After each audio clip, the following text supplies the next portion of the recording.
بسم الله الرحمن الرحيم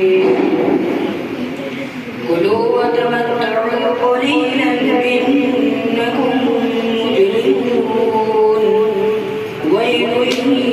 يومئذ للمكذبين وإذا قيل لهم اركعوا لا يركعون ويل يومئذ فبأي حديث بعده يؤمنون بسم الله الرحمن الرحيم الحمد لله رب العالمين الرحمن الرحيم مالك يوم الدين إياك نعبد وإياك نستعين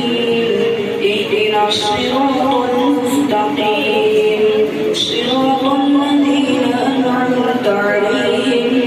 غير المغضوب عليهم ولا الضالين بسم الله الرحمن الرحيم ألف لام ميم ذلك الكتاب لا ريب فيه هدى للمتقين الذين يؤمنون بالغيب ويقيمون الصلاة ومما رزقناهم ينفقون والذين يؤمنون بما أنزل إليك وما أنزل من